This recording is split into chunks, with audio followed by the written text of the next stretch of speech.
Olá, viva, boa noite. Está na hora do seu clássico de domingo, o trio de ataque na RTP3, RTP África e RTP Internacional, num fim de semana marcado pela Liga dos Campeões no Porto, Liga dos Campeões que foi para o Chelsea, o City de Guardiola voltou a falhar, o treinador que mais gasta na Europa já não ganha a Liga dos Campeões desde Barcelona, mas esta final da Champions no Porto fica marcada pelas questões de segurança, de distanciamento social e de exceção inglesa para a prática que não é permitida aos portugueses. Vários quadrantes políticos criticam a organização da Champions no Porto. Regras diferentes para ingleses e portugueses são o ponto principal da polémica.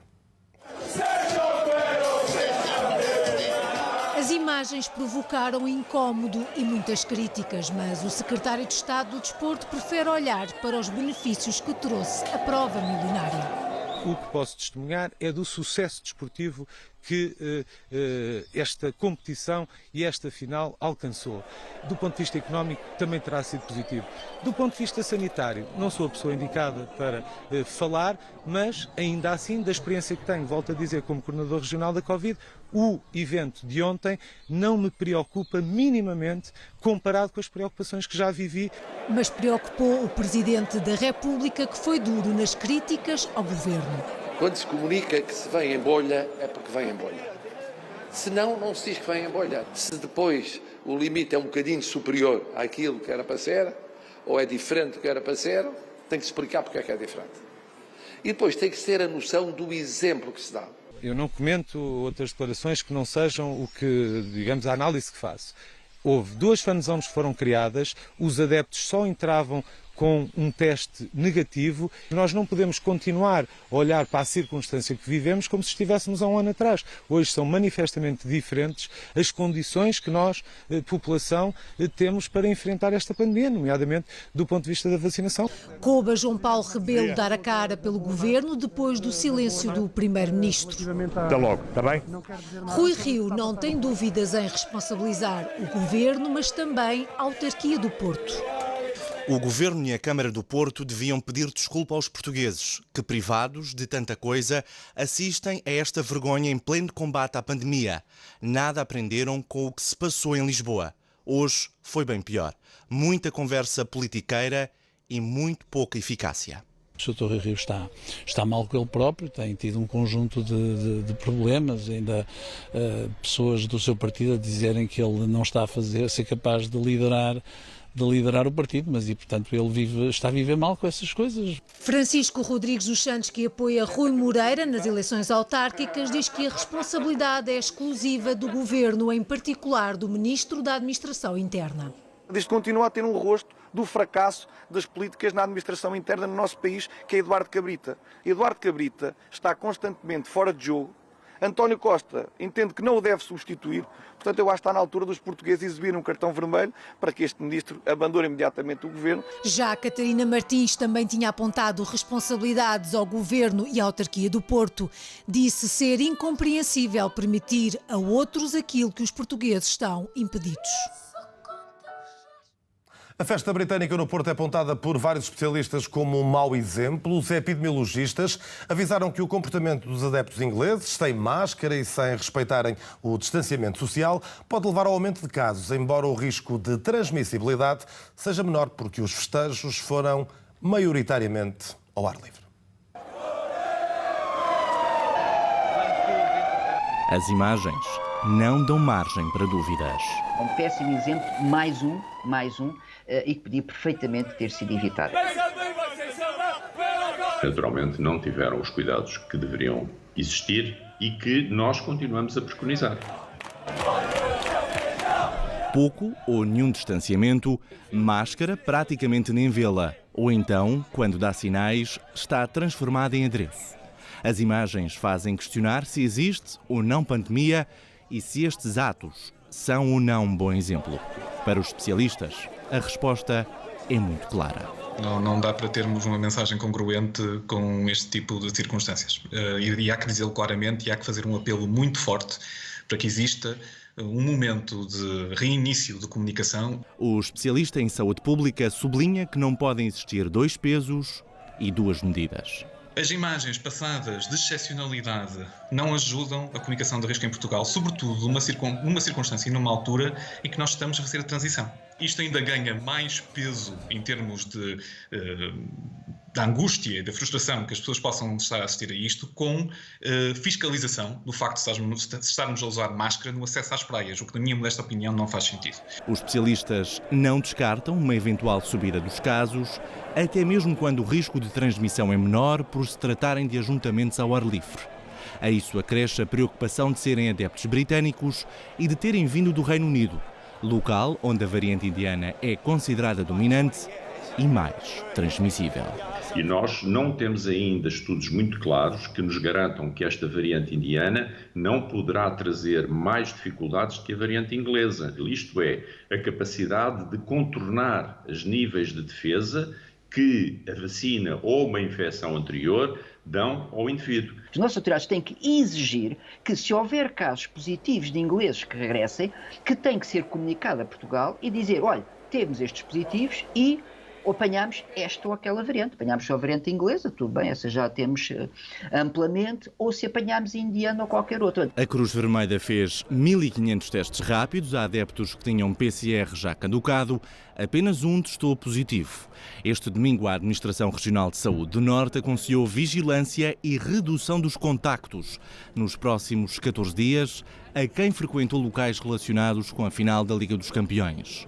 Caso sejam manifestados sintomas como febre, tosse, dificuldade respiratória ou perda do olfato ou do paladar, deve contactar o SNS 24, ou seja, 808 24 24 24.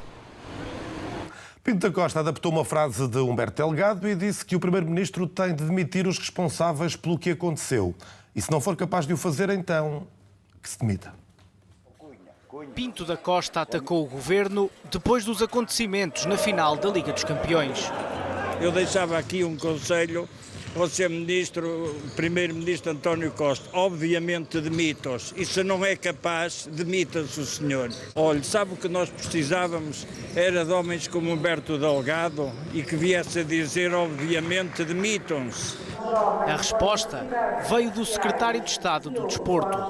Eu, se fosse organizador de provas desportivas, queria muito que ontem não haja consequências negativas, que as coisas tenham corrido bem, para que eu próprio também comece a organizar os meus espetáculos desportivos e possa contar com o público. O presidente do Porto não gostou de ver adeptos estrangeiros nas bancadas de um estádio em Portugal. Um atestado de mediocridade ao povo português, permitir que os estrangeiros podem vir para aqui, para os nossos estádios. Mais de 15 mil pessoas que aqui estiveram, mas se forem portugueses no mesmo estádio já não pode vir ninguém. Não haverá quem queira mais público no estádio do que o Secretário de Estado do Desporto. O público faz parte do espetáculo desportivo, merece estar nos recintos desportivos. A final da Liga dos Campeões já ficou para trás, mas o assunto parece não ter terminado. Está feito o enquadramento para o ponto de partida da conversa indispensável das noites de domingo, o trio de ataque com Marta Massada, João Goberne, Nuno Gonçalves e Blessing Lemoeno.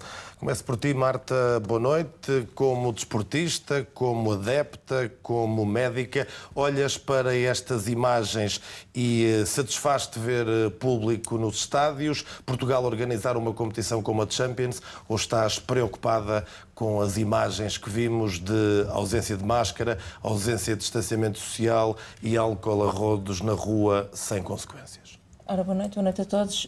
Há aqui, de facto, duas questões. Eu não posso deixar de... Eu vi o jogo fora de Portugal e vi-o na rua e vi várias esplanadas com ecrãs que o mostravam e não posso deixar de me sentir orgulhosa pelo estado da minha cidade, lindo e com 14 mil pessoas. E acho que a organização do jogo em si, do espetáculo desportivo em si, não esteve em causa e que a organização foi exemplar.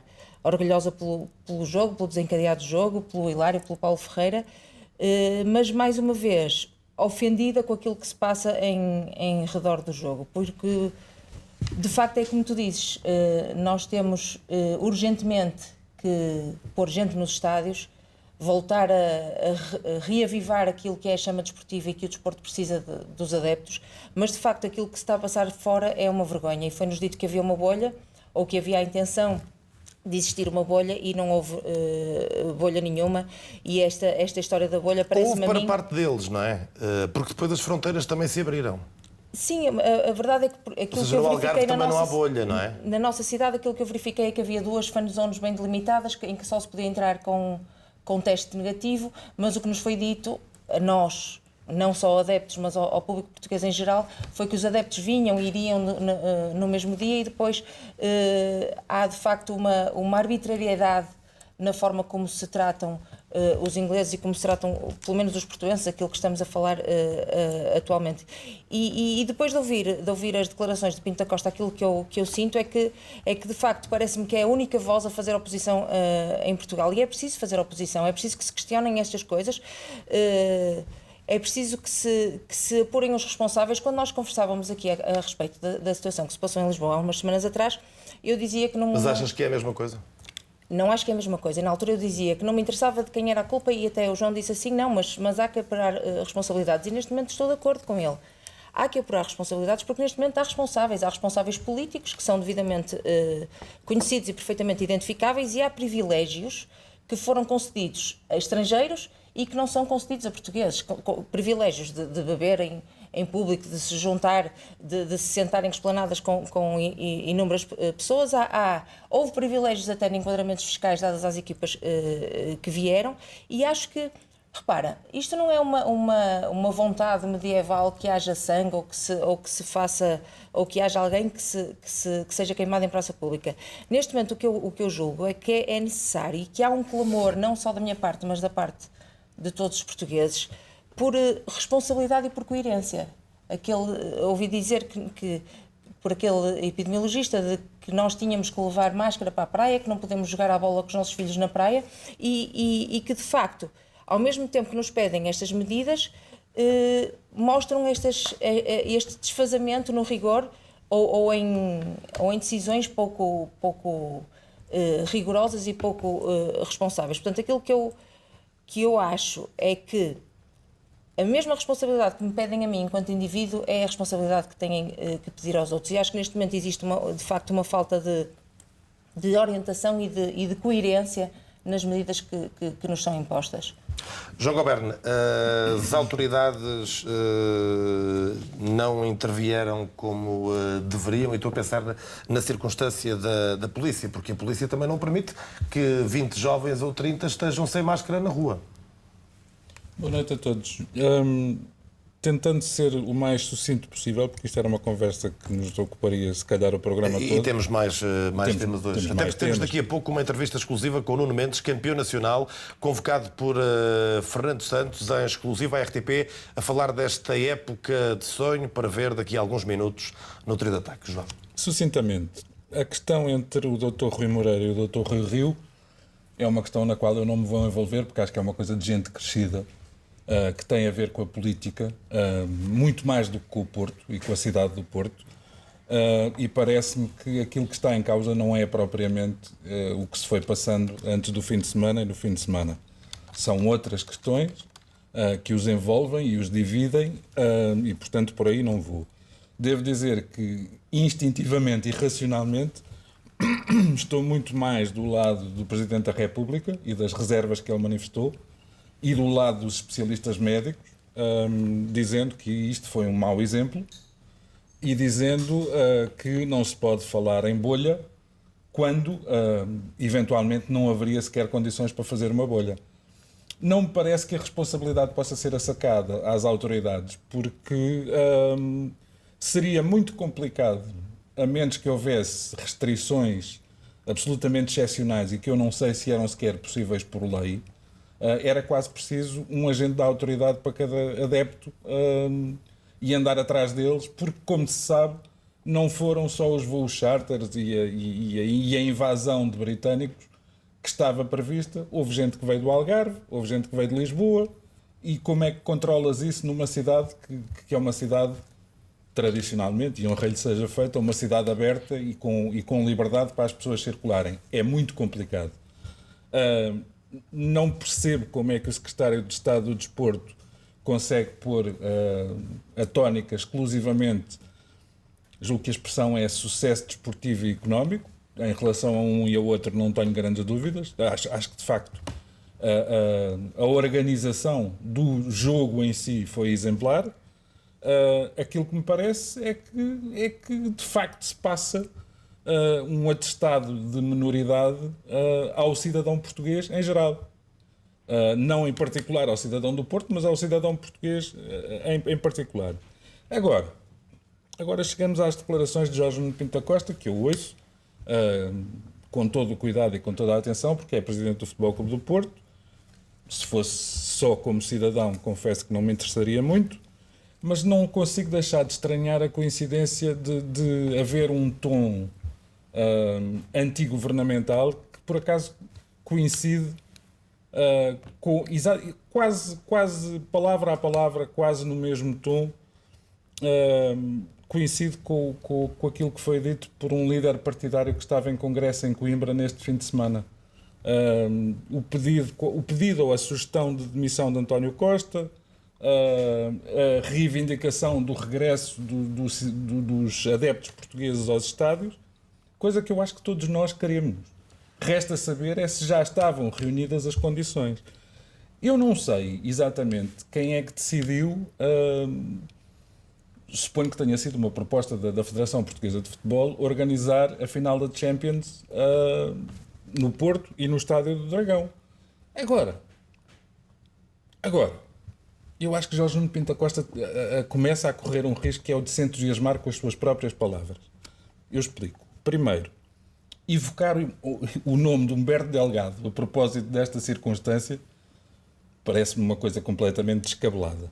Exigir a demissão da doutora Graça Freitas porque no princípio da pandemia a terá desvalorizado e porque no princípio da pandemia não foi tão perentória nem tão taxativa em relação ao uso de máscaras como se calhar Jorge Nuno Pinto da Costa teria gostado, parece-me uma coisa absolutamente infeliz. E depois, há uma parte que não aparece nesta peça que nós vimos agora e que eu espero que o embaixador britânico em Portugal tenha registado, que são as declarações de Jorge Nuno Pinto da Costa sobre já se sabe como os ingleses têm tendência para beber álcool nas ruas, já se sabe. Portanto, uma caracterização simpática e acolhedora para um país que vive do turismo relativamente aos cidadãos britânicos. Parece-me que o Presidente do Porto esteve bem. Por último, fica-me aqui uma dúvida, que é, se Jorge Nuno Pinto da Costa tinha estas reticências todas, porque é que não disse que o Estádio do Dragão não estava disponível para realizar a final? O Estádio do Dragão é propriedade do Futebol Clube do Porto, que eu saiba, não é propriedade nem da Câmara do Porto, nem da Federação Portuguesa de Futebol. Portanto, se Jorge Nuno Pinto da Costa estava tão consciente da menorização do adepto português face ao adepto britânico, podia pura e simplesmente ter impedido a realização da final da Champions no Estádio do Dragão. E não o fez. Ele não discorda da realização da Champions com público. Ele discorda da não realização dos Jogos Campeonatos Portugueses sem público. Marta, mas já se sabia que não ia haver público nos estádios portugueses, público tendencialmente português. Ficou decidido que nas últimas jornadas iria haver público. Essa decisão foi... Essa decisão foi revertida. Já se sabia que na final da Taça de Portugal não ia haver público. Mas foi revertida, não foi por razões de saúde pública. Então? Foi por quando os clubes começaram a dizer que era injusto na última jornada, onde havia ainda decisões a serem tomadas, permitir-se público. Marta, mas então os clubes é que também têm que decidir. Ou é a verdade desportiva que está em causa, ou é o acesso aos estádios que está em causa. Não se pode querer ter, como é que se diz? Sol na eira e chuva no naval. Tudo junto não dá. Agora, eu percebo e de alguma maneira também me custou muito passar um ano inteiro sem ir ao futebol. Acreditem. Vamos ouvir o Nuno. Agora, não se pode querer ter tudo. Porque seguramente o Futebol Clube do Porto lucrou alguma coisa do ponto de vista económico ou financeiro, como queiram, com a realização da final da Champions. E seguramente a cidade também lucrou. Nuno, estamos a olhar para o pormenor que correu mal, no essencial que correu bem, ou este exemplo que passa é o essencial da história? Muito boa noite a todos, boa noite ao Blessing e boa noite ao... É um pormenor ou é um por maior? Eu acho que o melhor disto tudo foi mesmo o jogo. e por tudo o resto cheira muito mal, cheira muito a esturro, sobretudo porque nós há 2 semanas atrás estávamos aqui a falar sobre uma coisa que correu mal em frente ao estádio de Alvalade. A celebração teve excessos, não teve culpas, teve uma comissão de inquérito sem resultados, e depois 3 semanas depois temos uma final da Champions no Porto, com 15 mil adeptos, amantes de futebol, ávidos de ir aos estádios, e é lógico, acho eu, que nós todos íamos pensar que os ingleses vinham dentro de uma bolha, iam ver o joguinho e depois iam-se pôr. É óbvio que não. Portanto, isto era claro que existiria isto. Ajuntamentos. Hoje vi um dono de um café que... Mas há aqui uma questão que também eu acho que vale a pena esclarecer, que é a decisão da final da Champions é uma decisão pré-abertura de fronteiras. Também não há uma bolha em Albufeira. Certo. Também não há uma bolha nas zonas mais turísticas de Lisboa nesta altura. Certo, portanto, mas em Albufeira não se podia condicionar estes adeptos a uma bolha, à exceção daqueles que foram encaminhados para as fan zones, porque quem quisesse vir a Portugal durante 5 ou 6 dias não podia estar a ter os seus direitos suprimidos. Não é? Sim, mas... A questão é que eles não cumprirem as regras que são obrigatórias para os portugueses. Essa é outra conversa. Pois a questão é esta. Porque a bolha era impossível obrigar tens razão à existência dessa bolha. Tens razão não é? quando dizes que há pessoas, qualquer inglês pode apanhar hoje um avião para ir passar férias no Algarve, mas não vai a um festival de verão. Não pode.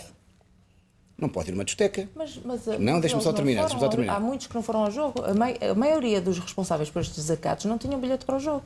Pronto, então ainda mais me ajudas, porque não faz sentido nenhum estarmos a dizer a uma cidade e a um país que vamos receber uma final da Champions League, porque isto vai ser um ambiente controlado e não vai haver problemas. Sim, mas concordamos em... Pronto, é lógico que sabíamos todos que ia haver, não é? Pelo amor de Deus, isso não faz sentido nenhum pensar-se que uma final de uma Champions League com público, mas do que é que com 2 clubes ingleses... disseram? Não foi que ia haver uma bolha? Eu ouvi claramente a ministra dizer que ia haver uma bolha. A questão é esta, mas o que é que nos vai... Foi antes, sim, foi antes da abertura.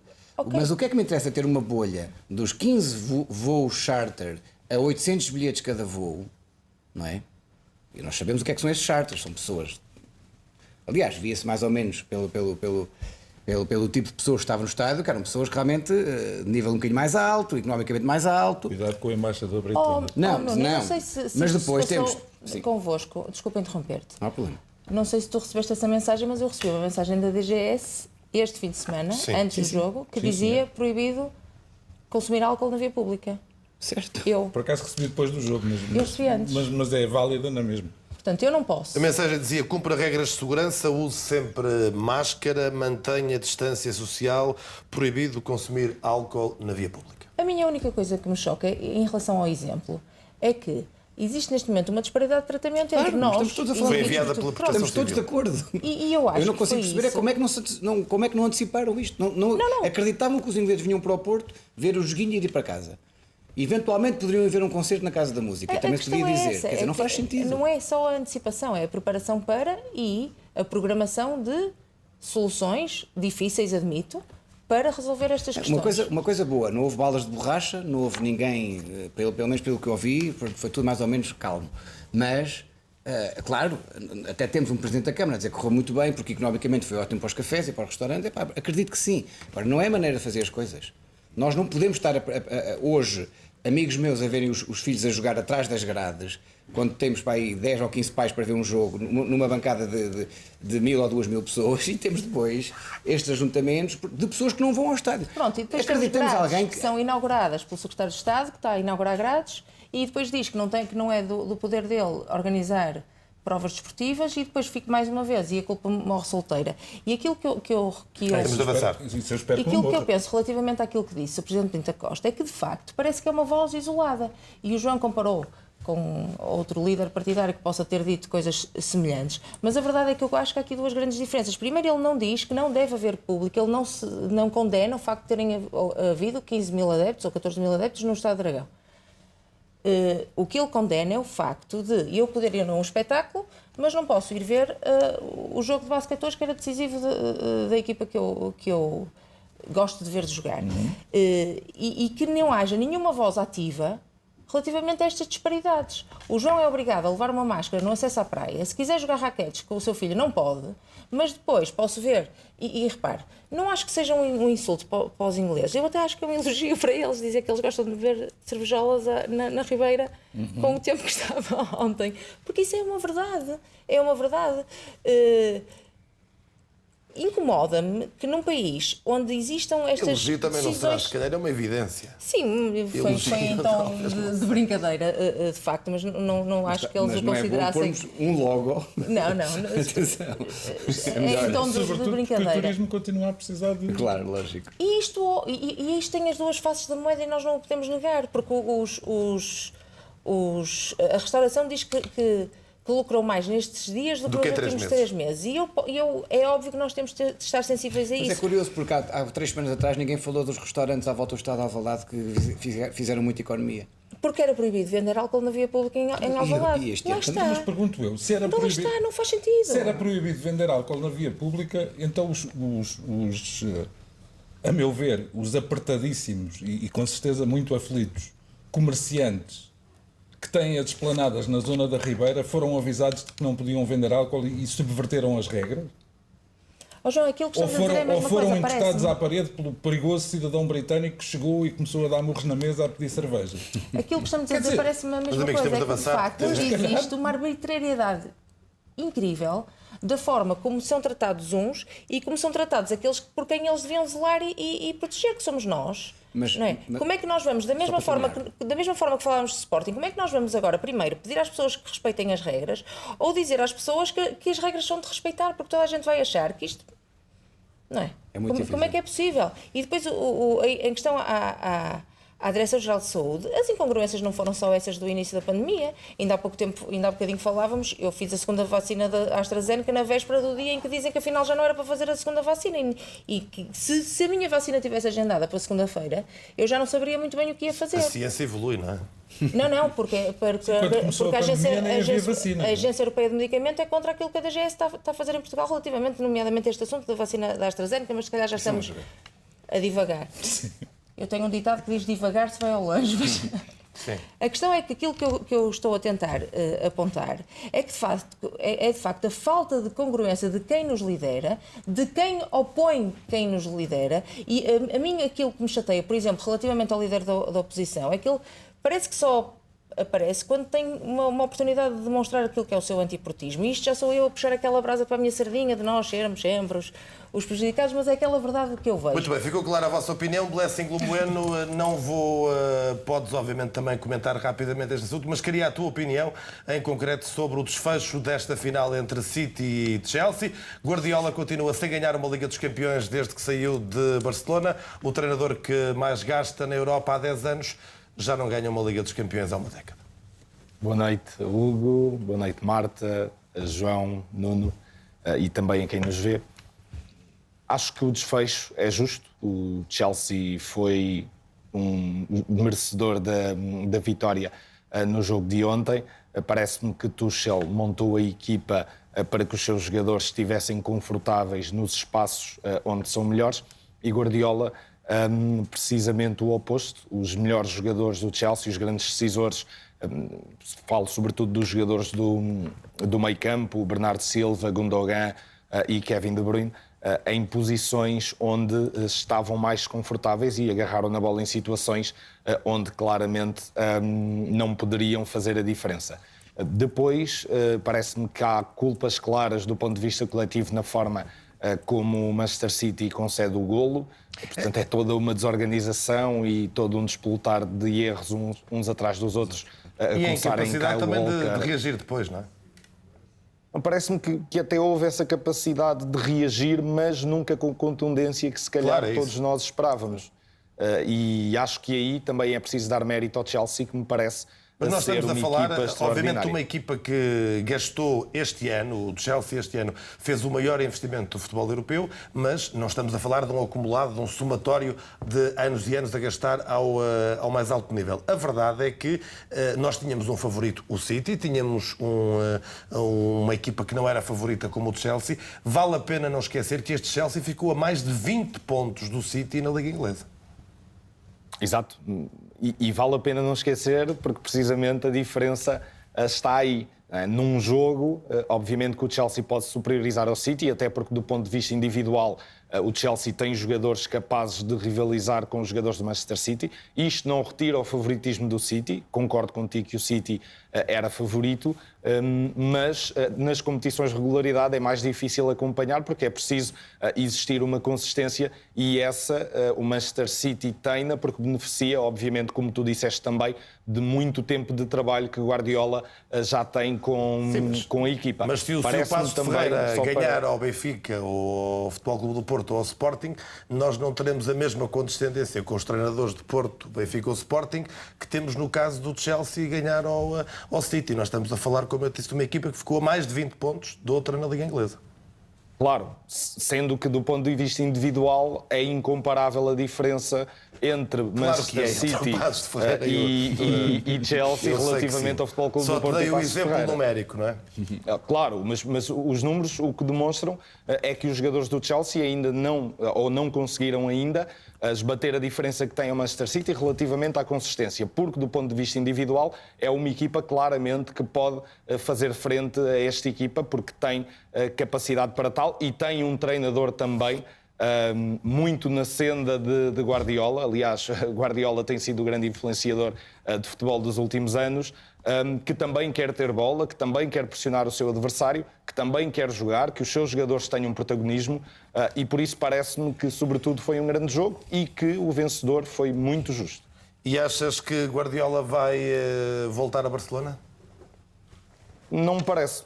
Pelo que o Guardiola tem dito, se voltar é para treinar as camadas jovens na equipa principal, porque é um clube que lhe diz muito, que o desgasta muito, e acho que renovou há pouco tempo com o Manchester City e disse que se sentia muito bem no clube, que não sentia a pressão no clube que toda a gente fora dava a entender que ele tinha e que por isso também era o clube no qual tinha passado mais anos e que quereria continuar.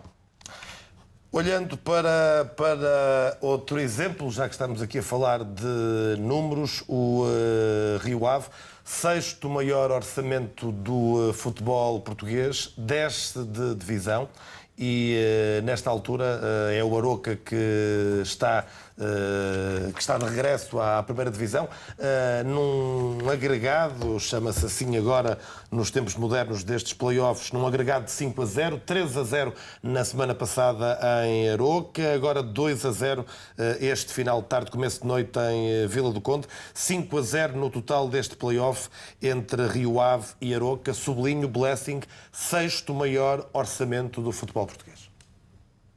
A minha primeira palavra, Hugo, para isso é de conforto para com uma equipa que desce divisão, que é algo natural no desporto, as regras assim ditam. Há uma equipa que é campeã e há três, ou duas neste caso, mais uma no play-off, que poderá descer de divisão. E, portanto, é de conforto para a direção, para os jogadores, para a equipa técnica, para o staff e também para os adeptos do Rio Ave. Depois, obviamente, dizer e dar os parabéns ao Aroca, porque foi claramente a melhor equipa nos dois jogos e fez por merecer aquilo que o Aroca fez na última fase da segunda Liga, tendo conseguido chegar ainda a uma posição de play-off e impor-se desta forma a um Rio Ave, como tu disseste, tem argumentos individuais que o Aroca não sonha, parece-me ser de relevar, de dar grande mérito, e aqui sim, porque as distâncias do ponto de vista individuais são enormes e, portanto, muitos parabéns ao Aroca. João Goberna, surpreenderam-te estes dois desfechos, embora de planetas e galáxias tão distantes? Questão prévia. Eu não gosto de falar de orçamento. E este ano ainda menos, não é? O ano da graça de 2021 menos. Mesmo quando o Futebol Clube do Porto era uma potência pujante económica e financeiramente e vendia vendia os jogadores e o treinador e tudo de uma vez e não sei o quê, em direção ao Chelsea, mesmo nessa altura em que o Benfica estava em muito maiores dificuldades, eu não falava de orçamentos. E os orçamentos, como se prova, e ainda bem que é assim, digo eu, não ganham campeonatos, nem ganham Ligas dos Campeões. Aquilo que eu vi ontem foi, de facto, uma equipa muitíssimo bem montada para um jogo, e lá está, se fosse uma prova de regularidade, provavelmente o desfecho era diferente, e uma equipa a jogar muito abaixo daquilo que sabe e que provou ao longo de uma época inteira. Evidentemente que estava a torcer pelo Manchester City, não porque a cidade de Manchester me diga alguma coisa particularmente, a não ser por causa dos Smiths, que é um grupo que eu gostei muito. Aí estamos todos de acordo. Pronto. Mas porque lá estavam 3 portugueses, um ficou no banco, e 4 ex-benfiquistas. Portanto, naturalmente, torcia pelo City. Mas reconheço a justiça da vitória do Chelsea. Interessa-me pouco a questão dos orçamentos. Relativamente ao Rio Ave, a coisa é mais fino e também não tem a ver com orçamentos, tem a ver com o seguinte: de repente, a zona onde eu vivo, e eu, varzinista, me confesso, não é a primeira vez, mas não estava nada a torcer para que o Rio Ave desaparecesse da Primeira Liga. De repente, a zona onde eu vivo deixou de ter clubes na Primeira Liga. Isto para um poveiro por adoção? Exatamente. Mas não é bom, não é bom. Agora, parece-me que, salvaguardadas as devidas distâncias, o Rio Ave sofreu um bocadinho com alguns males do Benfica. Ou seja, parece aburguesamento? Aburguesamento, excesso de atenção às individualidades em prejuízo do coletivo, com um acréscimo grave. É que, de facto, é muito difícil uma equipa ter 4 treinadores durante uma época só. Ainda assim, estava à espera de um desempenho maior, melhor, mais esforçado neste play-off. Se me permites... É que eles tiveram um play-off com o Milan, não é? Exatamente. Há menos de um ano. Dois match points e perderam. Estiveram a um passo de eliminar o Milan. Isso é que é extraordinário. E foram eliminados pelo Aroca. E agora foram relegados para a segunda Liga pelo Aroca. A quem damos as boas-vindas. Com certeza, o mérito do Aroca não está em causa. 2 subidas seguidas. Gostava só de chamar a atenção para uma coisa. Não é inédito equipas portuguesas que se classificam para as competições europeias na época seguinte descerem à segunda divisão. O próprio Aroca, que só se qualificou uma vez para as competições europeias, nessa mesma época desceu à segunda divisão. E se me permites, em 10 segundos, gostava só de mandar um abraço para um homem que não conheço pessoalmente, mas que para mim é um dos grandes capitães da Primeira Liga. Tarantino. E não merecia de todo aquilo que aconteceu ao Rio Ave. Tarantini, no fim do jogo, foi de uma dignidade e de uma elevação absolutamente extraordinárias. Além de ser um belíssimo jogador, que se calhar, se não fosse o amor que tem ao Rio Ave, poderia ter sido projetado para outros voos. Portanto, um abraço para ele. Nuno Gonçalves, surpreenderam-te estes 2 desfechos? Eu devo confessar que o jogo de ontem esperava mais do Manchester City.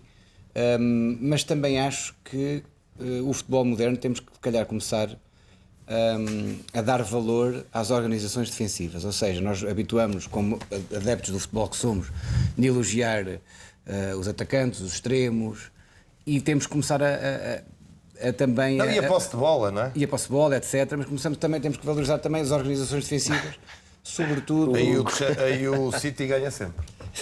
Na posse de bola. Na posse de bola ganha, nem mas sempre. As organizações defensivas não. Nem sempre. Diz, Blessing? Não, estava a dizer que nem sempre. Sim. Não, digo na posse de bola. Na posse de bola ganha sempre. Mas é de facto, o que o Chelsea fez ontem ao nível defensivo foi notável. Obviamente que teve ali, tem um jogador ali no meio campo que é o Kanté, que realmente, com aquela estatura, conseguir fazer o que ele faz é notável. Toda a equipa funcionou muito bem e não houve, neste jogo, 2 gigantes do futebol mundial. Houve 3 remates à baliza, 2 na primeira parte do Chelsea, 1 na primeira parte do Manchester City e 0 remates à baliza. Portanto, as equipas encaixaram muito bem e não houve brilhantismo da parte do Manchester City de dar a volta ao resultado. Em relação à subida do Aroca, o Aroca vem de uma subida de divisão no ano passado, sobe de novo. Era completamente uma equipa que ninguém falava dela durante este campeonato e conseguiu chegar a um play-off com uma equipa que é 6ª do orçamento nacional e ganhar por um total de 5-0, portanto não deixa qualquer margem de dúvidas. Eu acho que o Rio Ave, desde a última vitória, sem ser no último minuto contra o Nacional da Madeira, tinha ganho ao Farense. Foram quase 14 jogos onde só marca 4 golos, portanto há aqui uma crise tremenda de ataque. Ainda hoje, 23 remates à baliza, 0 golos, portanto, 23 remates não foram à baliza. Mas é uma pena porque eu acho que o Rio Ave é uma equipa que já estava há 13 anos na Primeira Liga, que já era um habitué da Primeira Liga, uma equipa difícil de ser derrotada lá. que desce à segunda liga e que, acho eu, que neste momento tem um problema de gestão para fazer, porque os jogadores possivelmente não se valorizaram para vender e mimicamente conseguir motivar uma equipa. Um deles até parece que vai para o Sporting, não é? Isso o que parece. Não sei. Para fazer a ala. Portanto, os meus sinceros parabéns ao Arouca e o desejo de melhor futuro para a equipa de Vila de Conde, para o Rio Ave. O João Goberno, Marta, lembrou há pouco a dimensão ADN Seixal neste City. Tu também tens gratidão portista a alguns elementos do Chelsea, não é? E já falei nisso logo no início, no Hilário e no Paulo Ferreira. A verdade é que este jogo, e eu concordo um bocadinho com o João, já tivemos esta conversa dos orçamentos várias vezes, e a verdade é que às vezes os algoritmos não respondem às emoções que estão envolvidas numa final deste género. É óbvio que eu, enquanto portista, vejo este jogo um bocadinho diferente, porque isto não serve de consolo, é muito pouco, mas sendo muito pouco é mais do que os outros conseguiram, e eu fico feliz porque a equipa de Futebol Clube do Porto foi a única que conseguiu pisar os calos a estas duas grandes equipas. Relativamente ao jogo, tive a sensação que ele podia ter caído para um dos dois lados. Caiu para o lado do Chelsea. Para qualquer um dos dois lados. Também para qualquer um dos dois lados. Também tem lá portugueses, e dois deles formados no Olival. Não no Olival, mas no Futebol Clube do Porto. Jogaram, sim, então Paulo Ferreira e Hilário jogaram. Sim, mas não jogavam ontem. Sim, ok. Mas de facto, depois de ver o jogo, aquilo que me acontece é que fico com aquela sensação de amargo de boca que fiquei no segundo jogo da meia-final. Fiquei com a sensação que era possível mais para o Futebol Clube do Porto. Sei que o tema não era esse, mas pediste a minha opinião e era aquilo que foi aquilo que eu senti ontem depois do jogo. Relativamente ao Rio Ave, não posso dizer que tenho uma costela de Vila de Conde, senão o João diz que eu já não tenho mais costelas. Mas a verdade é que, de facto, o Rio Ave é uma equipa pela qual nutro alguma simpatia. Qualquer adepto de bom futebol nutro, qualquer adepto de futebol sabe que é uma equipa sempre difícil. Nunca qualquer grande, entre aspas, que se desloca ao Rio Ave tinha dificuldades, portanto, de facto, ficamos tristes e quase chocada por o Rio Ave descer a divisão, mas também certa que na próxima época eles tudo farão para voltar. Relativamente ao Arouca, dar-lhes os parabéns e desejar-lhes as boas-vindas, como o Nuno disse, à nova divisão. Muito rapidamente, deixa-me só lembrar duas coisas. Primeiro, o Nuno salientou aí bem, o Arouca faz a dupla subida em 2 anos, não é? E no ano em que se inaugurou o maior suspenso. O Vizela também. Não, este é o ano das vias rápidas. Convém lembrar que o Vizela também sobe dois escalões em 2 anos. E depois, quem deve estar muito, muito amargurado são os proprietários do Paris Saint-Germain. Por causa do Arouca? Não, porque correram com o Thomas Tuchel, só entrou no Chelsea a meio da época, e que é campeão europeu, enquanto o Paris Saint-Germain foi buscar o senhor Maurício Pochettino, que é um excelente treinador, mas que parece que está doido para sair de Paris. Numa ronda rápida pelos vossos 3 clubes e por aquilo que se adivinha para a nova época, eu lembro que daqui a pouco vamos ter entrevista exclusiva com o Nuno Mendes, campeão pelo Sporting, convocado para a seleção portuguesa neste Euro 2020. Olhando rapidamente para os 3 grandes, para a semana ainda teremos programa. João, nesta altura fica a ideia de que Jorge Jesus vai continuar no Benfica. Isso ainda não foi dito de forma clara e absoluta, mas Jorge Jesus, em princípio, vai continuar. E há uma outra linha de força que também me parece que é verdadeira. Nesta altura há ordem para vender. Vários jogadores estão no mercado. O Benfica quer fazer encaixe financeiro para só depois de conseguir vender alguns jogadores poder contratar. É um quadro absolutamente novo, absolutamente diferente. O Benfica pode encarar a terceira pré-eliminatória da Champions e mesmo o play-off com jogadores que vão sair mais tarde e não fazer parte da época seguinte e contratar só depois de saber se vai ou não à fase de grupos da Champions. Deixa-me só contrariar-te. Foi dito taxativamente que Jorge Jesus vai continuar a ser treinador do Benfica. À saída de um belíssimo restaurante que há na Mialhada, Luís Filipe Vieira disse isso abertamente. Jorge Jesus é treinador do Benfica, é claro que vai continuar. Até prova em contrário, não tenho nada que indicie o oposto. Relativamente à tua questão, isso sim é preocupante. Por uma ordem de razão. Parece-me mais ou menos óbvio que, tendo em conta a contenção financeira que vai ser necessária depois desta época, o Benfica vai ter que contratar no mercado nacional. Há alguns alvos aparentemente definidos, mas parece que a rapidez... Muserati é um O Musrati é um deles, Ruben Vinagre pode ser outro, o Ugarte pode ser outro, mas daí parece-me que a rapidez pode ser decisiva para se conseguirem essas contratações. Se vai esperar por vendas, e sobretudo se vai esperar por vendas astronómicas, tendo em conta a valorização que pode haver, por exemplo, do Rafa no europeu, ou de alguns atletas, a maior parte dos quais não estava a jogar no Benfica, ou não está a jogar no Benfica, no europeu de sub-21, se calhar esse dinheiro que vai entrar já chega tarde para o dinheiro que tem que sair. Portanto, é um bocadinho preocupante. Europeu de Sub-21, que recomeça amanhã, fase final, quartos de final do Europeu de Sub-21. Amanhã às 8 da noite, Portugal e Itália, com transmissão em direto no canal 1 da RTP. E todos os jogos deste Europeu de Sub-21 passam em direto e em exclusivo nos canais de desporto da RTP Play. Olhando agora para o Futebol Clube do Porto, já vamos também ao Sub-21. Marta, esta semana deve ser anunciada a renovação de contrato com Sérgio Conceição. Um contrato que deve rondar os 3 milhões de euros líquidos e Sérgio Conceição é, na era Pinto da Costa, a confirmar-se, o único treinador a iniciar a quinta época. Sim, apesar de ter sido consistentemente tido como alvo a bater, ele tanto ia ter um ano sabático, como ia para a Arábia, como foi para o Nápoles, ganhar 20 milhões, portanto, de facto, houve muitas coisas apontadas a Sérgio Conceição. Na minha opinião... Pode ter sido só fogo de artifício. Sim, mas não, se calhar não criado por pessoas a rodear o Sérgio Conceição e o Futebol Clube do Porto. Neste momento, eu acho, na minha opinião, que é de uma adepta que gosta de desporto, que Sérgio Conceição, de facto, parece ser a pessoa ideal para encabeçar o projeto. E este projeto que é ele próprio... Isto satisfaz-te? Satisfaz-me, acho que este projeto é ele próprio que permite que seja possível. Portanto, não posso esquecer que o Futebol Clube do Porto, de onde o Sérgio Conceição sairia este ano, não é o mesmo Futebol Clube do Porto onde ele entrou há 4 anos atrás. Se de facto ele decidisse sair, eu aceitava e percebo. Não sei se eu própria ficaria, face aos ataques que, bem ou mal, ele sofreu durante esta época. Sairia pela porta grande, com 2 campeonatos, com este que poderia ter sido seu e com brilhantes prestações na Europa, que na minha opinião servem não só ao Futebol Clube do Porto, como o país. 6º lugar ranking da UEFA, permite ao Sporting o Potum, permite termos 3 equipas, portanto acho que também muito se deve a ele e fico contente que ele encabeça o projeto próximo. Olhando agora para o campeão, para o Sporting, João Mário quer continuar no Sporting, está disposto a baixar o salário, há prioridades definidas por Amorim e Varandas, uma boa venda, um bom encaixe financeiro, não deixar sair pote nem palhinha e conseguir uma contratação ou mais. O Sporting admite investir 25 milhões, Nuno. Sim, eu sou contra a saída de alguém, qualquer que seja. Já disse aqui, já ofendi várias vezes aqui, fala-se de Nuno Mendes, que vamos ter a oportunidade de o ouvir mais logo no programa.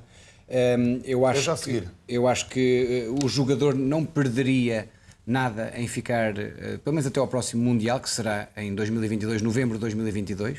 Portanto, imaginaria a saída no mercado de inverno de 2023, uma boa venda para o Sporting e para o próprio jogador, porque ao nosso lado da segunda circular são imensos exemplos de miúdos que saíram cedo demais e que demoraram depois tempo a conseguir brilhar lá fora. E depois temos aqui uma coisa que eu acho que é muito importante falar, e se fala desse encaixe que se poderia falar de uma venda, eu vou lembrar assim, numa lista rápida: Rosier, Sporar, Bataglia, Dumbiá, Camacho, Misic, Diaby, Eduardo, Ilori, Bruno Gaspar.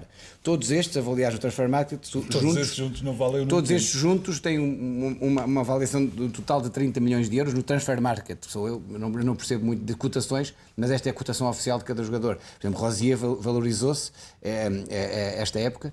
Portanto, eu acho que pelo menos daqueles 15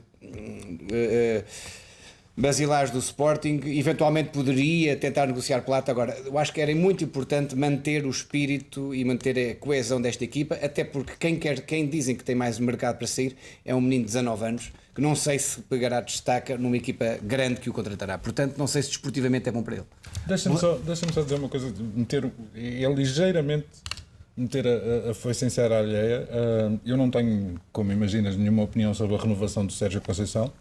Dá-me igual, continua ou não, ele é treinador do Futebol Clube do Porto, não é treinador do Benfica, mas espero que na próxima época, a confirmar-se que ele fica e a confirmar-se este ordenado, espero que para a próxima época possamos falar dos orçamentos aí em função dele passar a ser o treinador mais bem pago em Portugal. Porque se é o mais bem pago tem mais responsabilidades, digo eu. Então, mas não disse que não Mas aparentemente... Eu não gosto de falar, mas já que passámos o ano todo a falar do orçamento... Mas os 3 milhões líquidos não fazem dele o mais bem pago em Portugal. Farão. Um milhão abaixo segundo todas as notícias da imprensa desportiva que eu estive a ver... Não, isso era quando se falava nos 5 milhões net. Agora, se forem 3 milhões, ainda fica 1 milhão abaixo de Jorge Jesus. 3 milhões líquidos. Exato. Ainda fica 1 milhão abaixo. Não tenho a certeza que neste momento Jorge Jesus ganhe o quarto. Doutor. Olha que não. Blessing Lumoeno, apesar de o campeão ter sido improvável, de Porto e Benfica serem apontados à partida como naturais candidatos ao título, mais o Benfica por causa do investimento e em particular no treinador, vamos ter uma nova época com Jesus, Conceição e Amorim a olharem para os respectivos plantéis e a terem aqui visões diferentes. Há quem aposte tudo em vendas para depois poder comprar, há quem aposte muito em deixar sair o menos possível. São cenários bem diferentes. Certo. E também as direções a olharem para os plantéis e para as oportunidades de negócio ou de vendas de forma diferente. Portanto, a questão da direção do Benfica estar claramente em desinvestimento é um sinal evidente da diferença que poderá marcar a próxima época. E o Futebol Clube do Porto sempre no sentido oposto, e aí concordo com a Marta, isto tudo possibilitado pelo percurso que Sérgio Conceição tem feito, que tem permitido ao Futebol Clube do Porto novamente reinvestir no plantel, independentemente de algumas perdas que vai tendo. Quanto à questão das responsabilidades, parece-me que o Sporting vai continuar a ser candidato, como os outros dois, mas também me parece que o ano poderá ser um pouco mais intranquilo, tendo em conta competições ou uma competição que o Sporting vai ter certa durante a semana, não só ao fim de semana. João Goberto, vale a pena sublinhar que os valores particularmente líquidos não são públicos e, portanto... Os valores particularmente líquidos, não estás a falar do álcool na Ribeira, não? Não. Estou a falar dos valores líquidos dos treinadores e, portanto, a informação que há nesta altura é de que Sérgio Conceição, embora abaixo, ficará com um contrato a rondar os 3 milhões de euros líquidos por ano, e isso será ainda um pouco abaixo do rendimento oferido por Jorge Jesus. A verdade é que Portugal nunca pagou tanto a treinadores como nesta altura. E há treinadores portugueses que participaram em campeonatos bem mais relevantes do que o português e com uma folha salarial metade dessa ou até menos. É verdade. Isso é evidente. É verdade. E não te esqueças que não é só... Investe-se mais em treinadores em Portugal do que em jogadores, comparativamente com algumas das principais ligas europeias. Pois, não te esqueças de juntar a isso... Também teremos os melhores treinadores do mundo, dizem outros. Pois, não sei. Em qualquer circunstância, não é só aquilo que se paga a treinadores, quer dizer, com ordenados da ordem daquele que Jorge Jesus e Sérgio Conceição, pelos vistos, vão oferir, ou já oferem, num dos casos, é aquilo que se paga por treinador. Convém não esquecer que o treinador campeão veio para Alvalade a troco de 15 milhões de euros, que a gente continua a não saber, porque António Salvador também não diz, se o Sporting já pagou ou não. Mas não é só o que pagas a treinadores, é o que pagas por treinadores. A transferência e depois... O António Salvador está motivado ainda a festejar a taça, não está preocupado. Foi uma época de sonho, aos 18 anos ganhou o campeonato, estreou-se na seleção, jogou com Ronaldo, o ídolo de infância, e está convocado para o Euro 2020. Nuno Mendes, em entrevista exclusiva à RTP, fala do crescimento, de tudo o que o futebol lhe deu e do que ainda está para vir. A entrevista é do Gonçalo Ventura.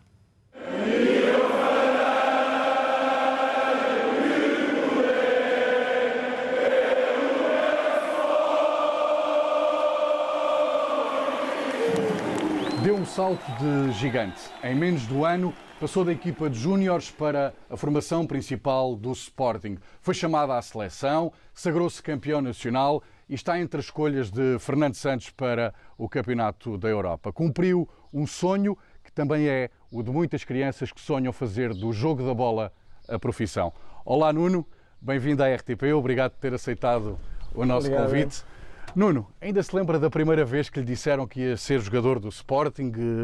que ia estar aqui na academia entre muitos dos que sempre admirou na sua infância? Sim, lembro-me perfeitamente. Foi um dia muito importante para mim. Foi um dia que mudou a minha vida e até hoje estou muito feliz por essa oportunidade. Mas antes de entrar aqui na academia, fez a parte da formação no outro polo do Sporting. Mas há uma história que eu vi do dia em que um olheiro dá conta do seu valor e vai atrás de si. Quer-nos contar essa história? Sim, é uma história engraçada, porque estava na escola e ele estava lá à espera de mim e eu saí da escola. Quando eu saí da escola fui para casa e nesse dia estava sozinho. Cheguei em casa e ele bateu à porta e eu tive que pegar uma faca. Teve medo? Uhum. Não fosse algum amigo do alheio entrar lá em casa. Sim. E como é que foi depois a sua formação? Como é que chega aqui à academia? E quais eram os sonhos que tinha nessa altura? Imaginava-se chegar onde chegou? Não. Nesse dia? Naquela altura eu jogava mais por gosto e por diversão, mas com o passar do tempo, fui-me apercebendo que tinha que ter rigor nas coisas e dar mais valor ao que eu fazia dentro de campo e foi recompensado. Era daqueles jogadores que também ia ali para a rede do campo principal, dar uma espreitadela, tentar estar ao pé deles, ver o que é que eles faziam? Sim. Todos nós da formação já fizemos isso, acho que faz parte, ver os mais velhos e isso é um momento engraçado porque quase todos, se não acho que todos mesmo, já demos uma espreitadela ali na equipa principal. Em termos técnicos, em termos táticos, o que é que acha que tem que melhorar? Que ainda não chegou lá? Tem que melhorar muita coisa. Ainda não sou um jogador perfeito, longe disso. Ainda tenho muita coisa a melhorar e acho que agora não consigo lhe dizer tudo o que eu tenho a melhorar, mas tenho muita coisa a melhorar porque ainda sou jovem e ainda tenho muito que aprender. Quando é que percebeu que ia ser jogador, que ia dar jogador de futebol? Porque há muitos miúdos que chegam aqui à academia ou outros clubes e que percebem, querem lá chegar mas nunca conseguem. Quando é que percebeu que ia ser um jogador de elite? Ainda não sou um jogador de elite, mas estou a trabalhar para isso e comecei-me a perceber que tinha que fazer as coisas com mais rigor a partir dos júniores, dos sub-17 e a partir daí fui sempre um jogador rigoroso nos treinos, nos jogos, em tudo o que foi importante para mim e acho que está a ser recompensado agora e dá continuidade ao trabalho. Para Nuno Mendes, vai ali bailar à frente do adversário, colocar em Rafael Camacho, novamente para Nuno Mendes, vai até ao fim, Nuno Mendes! Gol! Sporting! Nuno, ainda não foi preciso beliscar-se e perceber que há um ano, estamos aqui a falar em final de maio, mas há um ano não se tinha estreado pela equipa principal do Sporting, jogava entre os júniores do sub-23 e agora, passado um ano, menos que isso, campeão nacional, seleção nacional, campeonato da Europa. Já teve que, de vez em quando, dar um... Não, ainda não, mas acho que é fruto do meu trabalho e dos meus colegas do Sporting também. Tem-me ajudado muito, desde a formação até agora, e é isso que eu guardo comigo. Os meus colegas ajudam muito e eu gosto disso, gosto de aprender, gosto de ouvir e acho que isso é importante para um jogador. Quem é que são os colegas que mais ouve neste ano, que também foi fantástico, já vamos falar sobre isso, a nível de clube? Quem é que o ajuda mais, quem é que puxou mais por si? Todos falam connosco, mas os mais velhos principalmente ajudam-nos muito. O Neto, o Seba, o Adam, o Fedal, ajudam-nos todos muito e acho que é importante para nós jovens aprendermos e ouvirmos com eles. Como é que foi a estreia no Sporting? Tremeram-lhe as pernas quando já tinha sido chamado várias vezes para treinar na equipa principal, mas há um dia em que lhe dizem vai jogar? Sim, o dia que disseram que vai jogar eu estava nervoso, não é normal, mas quando entrei dentro de campo o nervosismo passou e era concentrar no jogo e fazer o que eu sei fazer melhor. Ainda se lembra do que é que o Ruben Amorim lhe disse, o treinador, antes de o lançar em campo? Disse para aproveitar o momento e desfrutar. Ele dá-vos isso, dá-vos essa liberdade. Eu vi um vídeo em que ele dizia que vocês tinham, acima de tudo, que não sofrer, mas divertirem-se. Sim. Ele pede-vos isso muito? Ele, sempre que vamos para os jogos, diz para nos divertirmos, mas com cabeça, fazer o que ele manda, com rigor, e a partir daí nós sabemos o que fazer dentro de campo. É normal um jogador, quando entra dentro de campo, faz o que o treinador pede e vai acrescentando coisas que saem naturalmente. Foi o treinador que o fez crescer mais nos últimos anos, ou nos últimos tempos? Foi o treinador que Que lhe fez ver outras coisas que ainda não tinha visto, em termos de evolução futebolística? Sim, fez-me ver outras coisas, mas acho que quem me ajuda a evoluir mesmo, os treinadores também me ajudam, mas os meus colegas é que treinam comigo todos os dias e aí fazem-me evoluir. Os treinadores também são importantes nisso. Está sempre a entregar o mérito aos outros, a dizer que a ajuda dos outros foi muito importante. E o seu? Sim, também trabalhei para estar aqui, trabalhei muito, fiz um grande sacrifício até chegar aqui e a dar continuidade ao meu trabalho e certamente vou longe. O Nuno já é um jogador de elite, vamos lá ver. Campeão nacional, titular do campeão nacional, seleção, está entre os 26 de Portugal para o Campeonato da Europa. É chegar um bocadinho já bem alto. Sim, é um bocadinho, mas há que meter os pés assentes no chão e trabalhar todos os dias, isso é que é o importante e dar continuidade. Ainda tem medo de cair? Hã? Ainda tem medo que esta... Sim, posso estar aqui hoje, mas nunca se sabe, a carreira do jogador de futebol é muito inconstante e se não manteres esse ritmo, podes cair ou podes levantar se manteres esse ritmo a elevar o mais. Como é que foi este ano? Conte-me lá, a nível do Sporting, quando é que percebeu que o campeonato já não fugia, que ia acabar campeão nacional? No jogo contra a Boa Vista. Só? Vocês dentro... Não, nós pensamos para nós, desde o início da época, eu penso para mim que todos os jogos demos o máximo e a partir daí eu penso para mim, por exemplo, na minha cabeça eu já tinha pensado e acho que nós nos demonstramos isso ao longo do campeonato e foi isso que aconteceu. Mas Nuno, o Sporting vem de uma época em que acaba em quarto classificado, começa a época, há muita desconfiança, são eliminados pelo Lask Linz da Liga Europa. Nessa altura se calhar não pensava que ia ser campeão nacional, estaria longe? Não, nessa altura não pensávamos muito em ser campeões nacionais, longe disso. Nós trabalhámos dia a dia, treino a treino, jogo a jogo e acho que isso foi importante para o grupo evoluir todos os dias, não pensar já no campeonato, nem outras coisas, focar mais no presente e acho que isso foi a chave para o sucesso.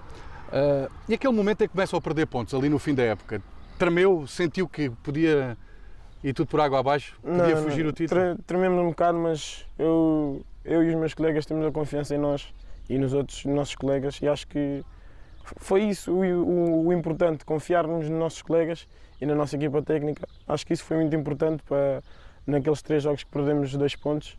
Isso foi importante para a equipa ganhar mais vontade e recuperar os pontos. Qual foi o papel do Ruben Amorim neste título do Sporting? Foi um treinador que mudou muito daquilo que era a maneira de pensar, está aqui na academia, conhece o clube como poucos, já é dos mais velhos, imagina aqui na academia. O que é que o Ruben Amorim trouxe e mudou no Sporting? O Mister trouxe muita coisa diferente, uniu os sportinguistas, os adeptos, e acho que isso foi importante também. Ele não só ajudou a nossa equipa, mas também ajudou o Sporting, e acho que isso foi gratificante. E depois, ali a meio da temporada, já há mais de meio da temporada, há um dia em que o Fernando Santos fala e lê um papel. Sim. E diz Nuno Mendes.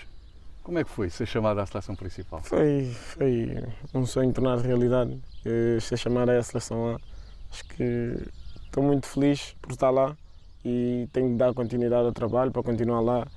Pretendo ficar lá um bom tempo e vou trabalhar no máximo, sempre que estiver lá e no Sporting também, porque é no clube que nós jogamos e depois observam-nos e chamam-nos para lá. Eu vi numa entrevista sua de há pouco tempo que um dos seus ídolos é o Cristiano Ronaldo. Como é que foi entrar pelo balneário e ele está lá sentado e depois treinar, jogar com ele? Como é que foi esse momento? Por acaso foi ao contrário, eu estava no balneário. Foi ao contrário? Ele estava no ginásio e apareceu lá e cumprimentou-me e deu-me os parabéns. E foi a partir daí, ele ajudou-me muito, não só ele como os outros jogadores, acolheram-me bem e acho que isso foi importante para mim, para ficar à vontade e poder fazer o que eu sei melhor.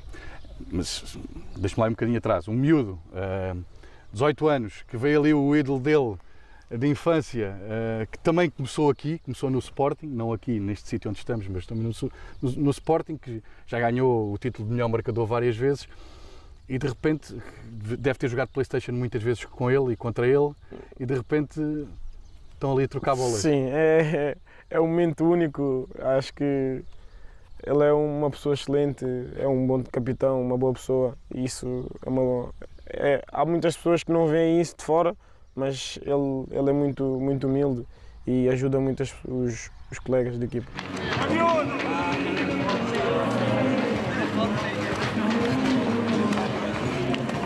Nuno, ainda falando da Seleção Nacional, acha que está um bocadinho abaixo do Rafael Guerreiro na luta pela titularidade, porque agora vão começar os trabalhos, não é? Vão começar a trabalhar, mas o Rafael ainda tem outro estatuto que lhe permite estar à frente, ou estão os dois no mesmo patamar? Não, acho que não é bem assim. Ele é um grande jogador, como é óbvio, senão não estava na Seleção Nacional. Ele e outros jogadores também que não estão lá e podiam estar lá. E estou lá eu e ele, e é normal, competitividade é bom para os dois e depois o Mister é que decide quem é que te joga ou não. Bem, este ano que já foi de sonho para si, se acabasse com o título europeu, então isso era... Era cereja no topo do bolo e quero concretizar esse sonho também. Nuno, na seleção vai jogar de uma maneira, no Sporting joga de outra, prefere jogar a 3, uma linha de 3, uma linha de 4, como é que prefere jogar? Para mim, já joguei... É diferente desde que joga? Sim, já joguei a 4 e a 3. É igual para mim, só quero fazer o meu trabalho e ajudar a equipa ao máximo. Mas gosta de estar mais atrás ou gosta de fazer piscinas e ir lá mais para a frente? Por mim, atacava e defendia, mas o sistema que jogamos aqui no Sporting dá-me mais liberdade no ataque e com 4 defesas tenho que defender mais e estar mais equilibrado. Com 3 posso estar um bocadinho mais dividido, mas é igual para mim. Este ano não foi só o pé esquerdo, o pé direito já marcou um grande golo de pé direito. Já não serve só para subir para o autocarro. Não, já não serve só para subir para o autocarro, também serve para fazer golos. Nuno Mendes! Golo! Sporting! Estamos numa época, como já dissemos, de sonho. O seu nome vem todos os dias nos jornais. Hoje é mais um dia em que o seu nome está nos jornais. Vai jogar a Liga dos Campeões, pode dizer aos sócios do Sporting que vai jogar a Liga dos Campeões no Sporting? Não. Ou vai jogar a Liga dos Campeões, por exemplo, até pode ser como adversário do Sporting? Não, só o Sporting, neste momento só estou a ficar no Sporting, essas coisas eu deixo como empresário. Isso passa-lhe tudo ao lado, não incomoda, ou gosta de ver lá o seu nome? Associado ao Real Madrid, ao Barcelona, ao Manchester City, ao Manchester United? Não, para mim é indiferente. Eu sou jogador do Sporting e é no Sporting que tenho que me focar, não nos outros clubes, e acho que isso é importante. Neste momento não sabe de nada? Nem quer saber para já? Não sei de nada, falo como empresário, é normal. Mas ele é que trata disso, eu não tenho importância. Agora estou mais focado no... Mas sabe que aquilo que vem nos jornais é verdade, que há clubes que estão a seguir não sei, interessados em si. Há coisas que são verdade, outras que são mentira, mas eu estou focado no futebol e agora no europeu. Gostava de jogar em Espanha, gostava de jogar em Inglaterra, o que é que gosta mais? Eu sei que gosta no Sporting, mas num futuro, onde é que gostava? Qual é o campeonato que o seduz mais? Eu já tinha falado isso noutra entrevista. Eu gosto do campeonato inglês, de italiano, do francês, do espanhol e acho que essas são as ligas que eu gosto mais e é isso. Este é o Nuno Mendes fora do campo, mais tímido, mais recatado. Dentro do campo transcende-se, muda completamente. É normal. Eu sou um bocado reservado, mas dentro de campo é normal, com o calor do jogo torna-se diferente, torna-me mais comunicativo, que é bom para a equipa e é bom para mim e acho que sou assim. Não foi assim há tantos anos, mas o seu brinquedo preferido era a bola? Sim, sempre foi a bola. Lá no bairro jogava muito e sempre que saía para a rua era para jogar a bola.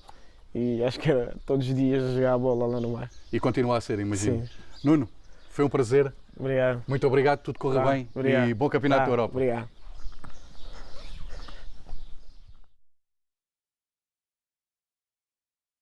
A oportuna, exclusiva entrevista a Nuno Mendes, conduzida pelo jornalista Gonçalo Ventura, com imagem de Pedro Ribeiro e Manuel Prezado e edição de Nuno Castro. Agora os Sub-21 jogam esta segunda-feira com a Itália às 8 da noite, em direto no Canal 1 da RTP. Portugal está de regresso à Eslovénia, onde há 2 meses venceu a Croácia, a Inglaterra e a Suíça. Agora segue-se a Itália, nos quartos de final do Europeu Sub-21. Penso que não temos segredo, penso que é uma equipa que tem muita qualidade, tem demonstrado a qualidade que tem, mas precisa de estar sempre no máximo de concentração para a conseguir demonstrar. Esperamos fazê-lo também amanhã e é com esse intuito que aqui estamos. O Mister tem-nos dado indicações sobre o que é a equipa da Itália. Nós tentamos adquirir essas ideias e estamos a trabalhar para nos apresentarmos da melhor maneira. Há favoritos neste jogo entre Portugal e Itália? Não, cada um pode levar a melhor. Portugal tem algumas baixas nesta fase final. Thierry Correia e Trincão foram os últimos a ficar fora. São jogadores que não puderam estar, temos de facto alguns jogadores com idade que aqui poderiam estar que aqui não estão, seja porque estão na seleção principal, seja por lesão, seja por a situação de Covid e o que isso levou, mas não deixamos de ter um excelente grupo de jogadores. Nesta caminhada de Portugal no Europeu é um percurso perfeito da seleção nacional, 3 jogos e 3 vitórias. O sonho está cada vez mais próximo, mas para já falta ultrapassar a Itália.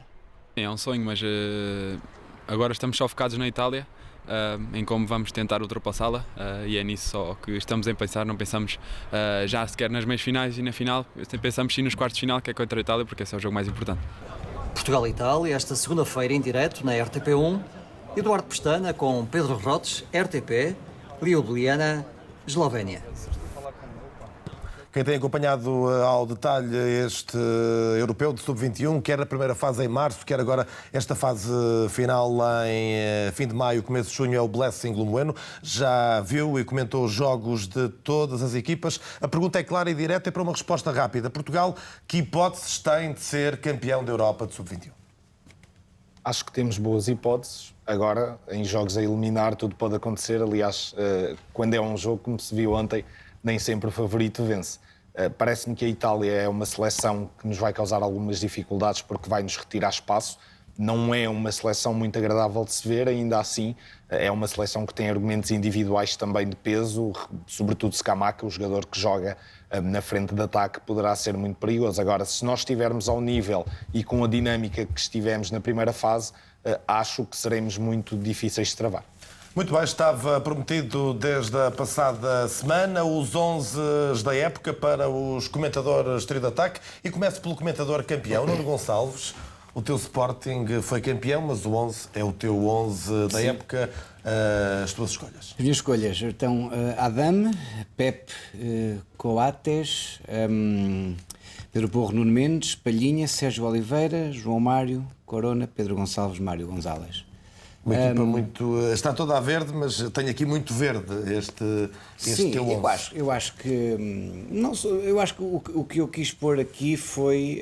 Eu acho que há aqui uma costela da equipa do Sporting que eu acho que foi realmente melhor este ano. Ou seja, Nuno Mendes, Porro, eu chamo-lhe os subs ibéricos, não é? Tivemos a sorte de ter estes dois jogadores a poder jogar no Sporting e acho que evoluíram como jogadores também, como eles disseram, por estar a jogar também com jogadores experientes e com jogadores que têm realmente um cunho muito pessoal, que é o caso do Coates e do Palhinha. Depois tive que pôr o pé, porque eu acho que o tempo não passa por ele, o tempo acho que está cada vez melhor.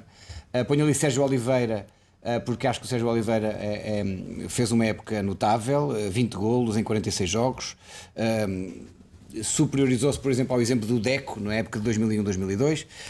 Corona, acho que também é um clássico do Futebol Clube do Porto. E depois, só para terminar, Pedro Gonçalves, que apesar de ser o melhor marcador português, pus ali mais no extremo. E depois valorizar o trabalho que Mário Gonzalez fez, 26 jogos, 15 golos, 42% dos golos do Tondela foi feitos por ele, vem da cantera do Vila Real e, segundo dizem, é um dos atacantes cobiçados pelos três grandes. Marta, o teu 11, peço-te economia de palavras, mas justificação de escolhas. Pedir-me a mim um 11 é a mesma coisa que eu pedir ao Blessing que me diga qual enxerto é que ele vai usar no ligamento da velocidade do cruzado anterior.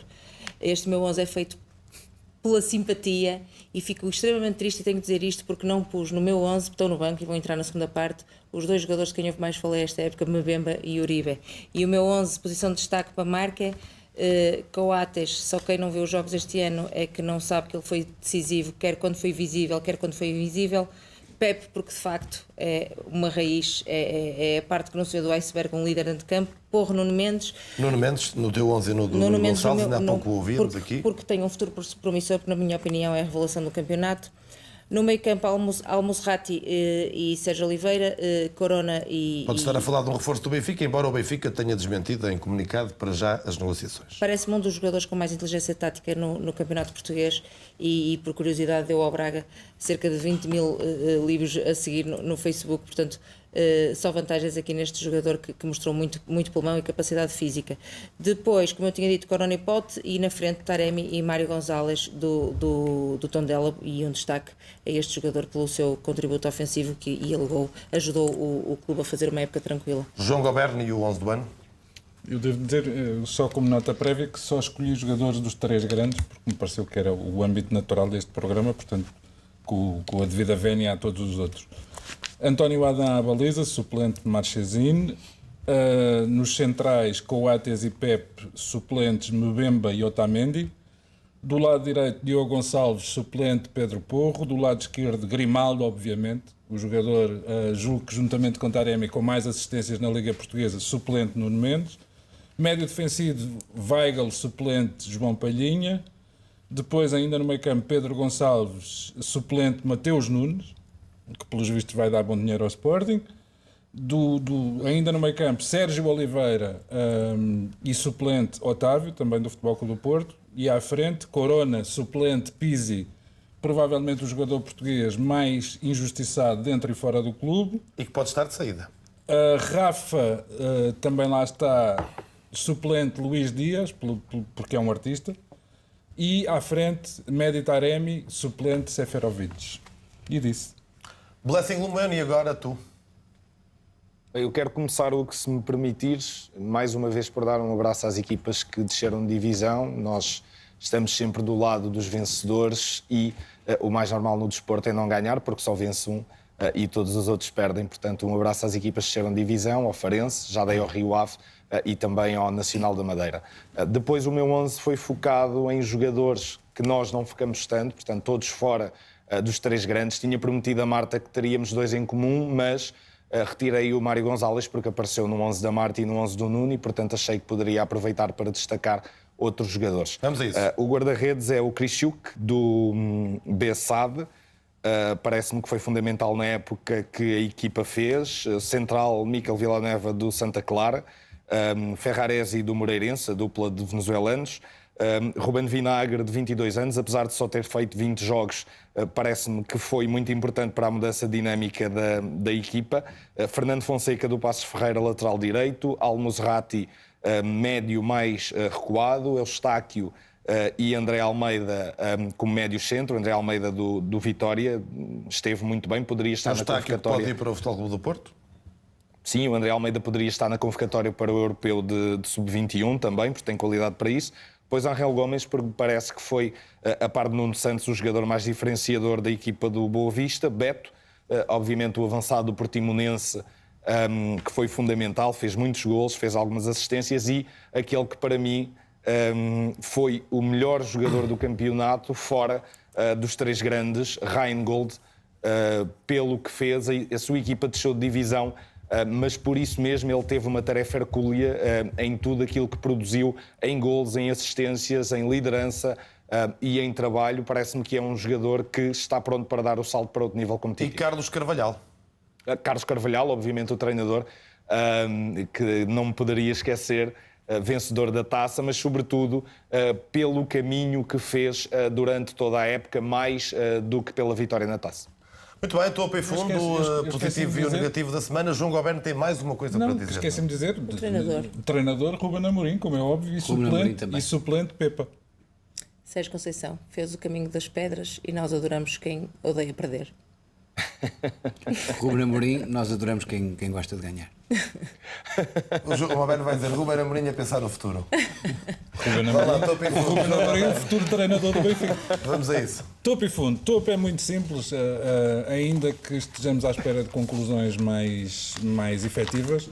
Foi bom ver que, independentemente de divergências pessoais, que em alguns casos já chegaram a insultos, foi bom ver os presidentes de 13 clubes, se não erro, Ainda por cima escolheram bem o sítio onde foram almoçar, mas isso é o menos. E até se pode dizer, não separa o homem o que o leitão uniu, não é? Exatamente.